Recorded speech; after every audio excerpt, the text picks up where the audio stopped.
पूरी दुनिया में भगवान शिव के भक्त उन्हें महादेव के नाम से पुकारते हैं। इसके अलावा कुछ लोग उन्हें भगवान शिव, भोलेनाथ, ओघड़दानी आदि नामों से भी पुकारते हैं। क्या आपने सोचा है कि भगवान शिव और शंकर दोनों में क्या अंतर है, या फिर ये दोनों एक ही हैं? इस प्रश्न का उत्तर आज हम इस वीडियो में जानेंगे। इस जानकारी के लिए वीडियो में हमारे साथ अंत तक बने रहिएगा, जिससे कि आपको पूरी और सही जानकारी प्राप्त हो पाए। भगवान शिव को देवों के देव महादेव के नाम से जाना जाता है। हिंदू धर्म को मानने वाले उनके भक्त उन्हें भगवान शंकर भी कहते हैं। भगवान शिव को गंगाधर, भोलेनाथ, महेश, रुद्र, गिरीश आदि जैसे नामों से भी जानते हैं। भगवान शंकर की पूजा सौम्य और रौद्र दोनों रूपों में होती है। त्रिदेवों में संहार का देवता भी भगवान शिव को माना जाता है। भगवान शिव के जितने नाम हैं उतने ही उनके रूप भी हैं, और उनके हर रूप के पीछे कोई न कोई कहानी छुपी है। कुछ लोगों के लिए भगवान शिव और शंकर एक ही हैं, एक ही सत्ता के प्रतीक हैं, और दोनों की पूजा भी एक ही विधि से करते हैं। लेकिन भगवान शिव और शंकर दोनों ही अलग हैं, दोनों का स्वरूप भी अलग है। हिंदू धर्म में मान्यता है कि भगवान शिव के नाम में हर समस्या का समाधान छुपा हुआ है। ज्योतिष शास्त्रों के अनुसार शिव के हर नाम का एक अलग प्रभाव होता है। महादेव के प्रत्येक नाम में एक ऐसी शक्ति होती है जिससे संसार की कोई ऐसी समस्या नहीं है जो हल ना हो सके। अर्थात महादेव के हर नाम से प्रत्येक समस्या का समाधान होता है। दोस्तों, वीडियो में आगे बढ़ने से पहले आपसे एक छोटी सी रिक्वेस्ट है कि अगर अभी तक आपने वीडियो को लाइक नहीं किया है तो कृपया वीडियो को लाइक कर दें और ज़्यादा से ज़्यादा शेयर करें, जिससे कि ये जानकारी अधिकतर लोगों तक पहुंच पाए। और हाँ, अगर आप चैनल पे नए आए हैं तो चैनल को सब्सक्राइब करना ना भूलें और साथ ही बेल आइकन ज़रूर दबाएं, जिससे कि मेरी वीडियो सबसे पहले आप तक पहुंच सके। तो चलिए अब वीडियो में आगे बढ़ते हैं। दोस्तों, सनातन परंपरा को मानने वाले लोग शिव और शंकर को एक ही मानते हैं। शिव पुराणों के अनुसार सबसे पहले प्रकाश पुंज की उत्पत्ति हुई थी। इस प्रकाश पुंज के द्वारा ब्रह्मा और विष्णु की भी उत्पत्ति हुई। ऐसा कहा गया है कि जब ब्रह्मा जी ने इस प्रकाश पुंज से पूछा कि आप कौन हैं, तब उस पुंज से आवाज आई कि मैं शिव हूँ। आवाज को सुनकर ब्रह्मा जी ने प्रकाश पुंज से कहा कि आप साकार रूप ले सकते हैं, जिसके बाद ही उस प्रकाश पुंज से भगवान शंकर की उत्पत्ति हुई। इसी कारण कहा गया है कि भगवान शिव और शंकर एक ही शक्ति के अंश हैं, परंतु दोनों अलग अलग हैं। भगवान शिव और शंकर में केवल इतना अंतर है कि शिव प्रकाश पुंज स्वरूप है और हम जिस शिवलिंग के रूप में जिसकी पूजा करते हैं, और भगवान शंकर सशरीर देव स्वरूप हैं।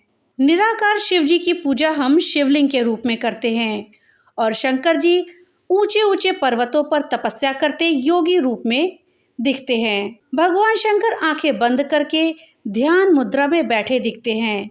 इससे ये स्पष्ट होता है कि शंकर जी एक साकार रूप हैं, वहीं भगवान शिव एक ज्योति स्वरूप हैं, और इसलिए शिव जी का स्वरूप निरंकार है। हिंदू धर्म में माना जाता है कि भगवान शिव खुद ही प्रकट हुए हैं, परंतु पुराणों में उनके उत्पन्न होने का विवरण दिया गया है। विष्णु पुराण में लिखा है कि जैसे भगवान विष्णु की उत्पत्ति ब्रह्मा जी की नाभि से हुई थी, वैसे ही भगवान शिव जी की उत्पत्ति विष्णु जी के माथे के तेज से हुई थी। भगवान शिव से जुड़ी एक और मान्यता है कि रुद्र देवता शंकर की पंचायत के सदस्य हैं, वहीं नंदी और महाकाल भगवान शंकर के द्वारपाल हैं। हिंदू धर्म ग्रंथों में मान्यता है कि शिव परमात्मा का स्वरूप और सर्वोच्च शक्ति हैं। भगवान शिव के अनुसार ही ब्रह्मा, विष्णु और शंकर सृष्टि का निर्माण, संचालन और विनाश करते हैं। भगवान शिव और शंकर में सबसे आसान अंतर दोनों की प्रतिमा के द्वारा किया जा सकता है। भगवान शंकर की प्रतिमा जहां संपूर्ण आकार में है, वहीं शिव जी की प्रतिमा लिंग रूप या अंडाकार की होती है। भगवान की याद में ही शिवरात्रि मनाई जाती है। ना कि शंकर रात्रि।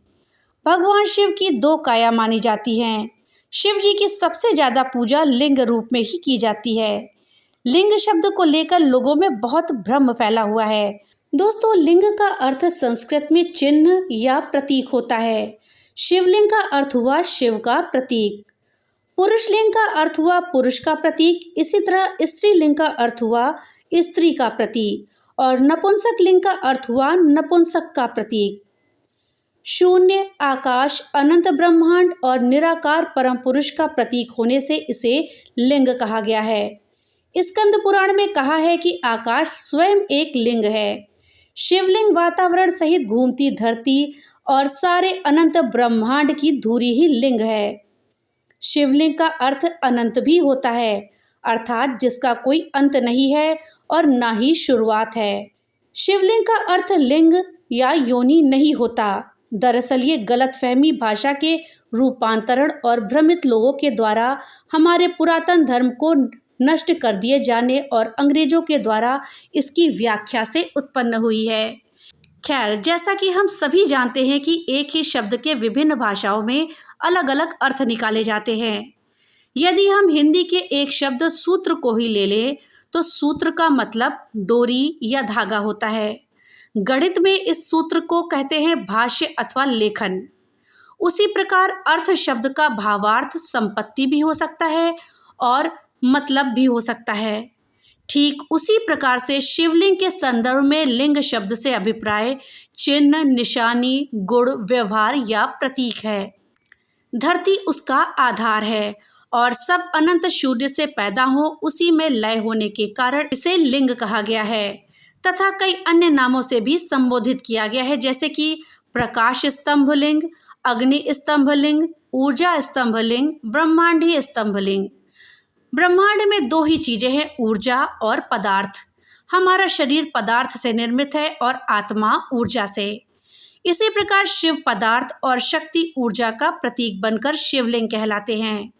ब्रह्मांड में उपस्थित समस्त ठोस और ऊर्जा शिवलिंग में निहित है। वास्तव में शिवलिंग हमारे ब्रह्मांड की आकृति है।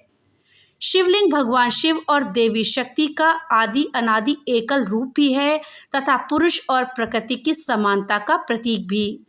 अर्थात इस संसार में न केवल पुरुष का और न केवल स्त्री का वर्चस्व है, बल्कि दोनों समान है।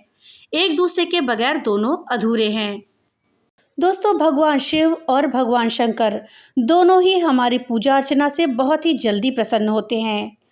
वैसे तो भगवान शिव की पूजा प्रतिदिन करी जाती है, लेकिन भगवान शिव को खुश करने के लिए सोमवार को पूरे विधि विधान से उनकी पूजा अर्चना करी जाती है।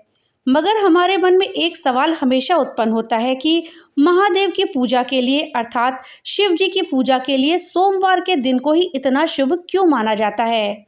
भगवान शिव को देवों के देव कहा जाता है, जिन्हें प्रसन्न करना सबसे सरल होता है।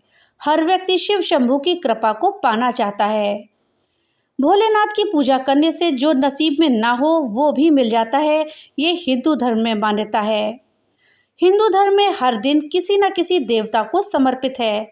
इसी तरह से सोमवार का दिन भगवान भोलेनाथ को समर्पित है।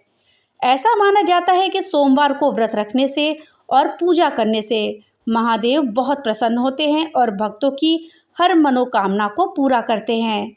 लेकिन इसकी वजह क्या है?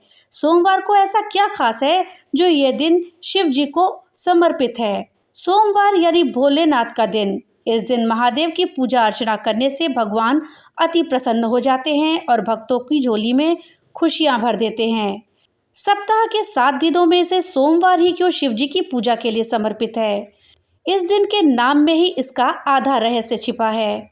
सोमवार में सोम का मतलब है चंद्रमा, जो खुद भगवान शिव की जटाओं में है। सोम का दूसरा अर्थ है सौम्य और भोलेनाथ को सौम्य स्वभाव का भी माना जाता है। सोमवार नाम में एक और बहुत महत्वपूर्ण राज छिपा है। जब हम सोमवार का उच्चारण करते हैं तो उसमें ओम भी आता है, सोमवार। तो सोमवार में ओम भी समाया है और शिव शंभू खुद ओंकार हैं, तो ये दिन और भी महत्वपूर्ण हो जाता है। इसके पीछे सनातन धर्म में एक पौराणिक कथा भी है। कथा के अनुसार इसी दिन चंद्रदेव ने महादेव की आराधना करी थी और महादेव ने प्रसन्न होकर के चंद्रदेव को क्षय रोग से मुक्त किया था। इसी वजह से सोमवार का दिन भोलेनाथ की पूजा अर्चना के लिए समर्पित है। वहीं एक और कथा में ये बताया गया है कि माता पार्वती ने भोलेनाथ को पाने के लिए घोर तपस्या करी थी और 16 सोमवार का व्रत रखा था। इससे प्रसन्न होकर भगवान शिव ने माता पार्वती को अपनी पत्नी के रूप में अपना लिया था। तब से इस दिन व्रत रखने की बहुत मान्यता है। तो दोस्तों, ये थी जानकारी शिव और शंकर के अंतर की और शिव जी की पूजा सोमवार को क्यों होती है इस विषय में। जानकारी आपको अच्छी लगी हो तो कमेंट बॉक्स में ओम नमः शिवाय जरूर लिखिएगा। तो मिलते हैं अगली नई वीडियो के साथ, तब तक के लिए राधे राधे।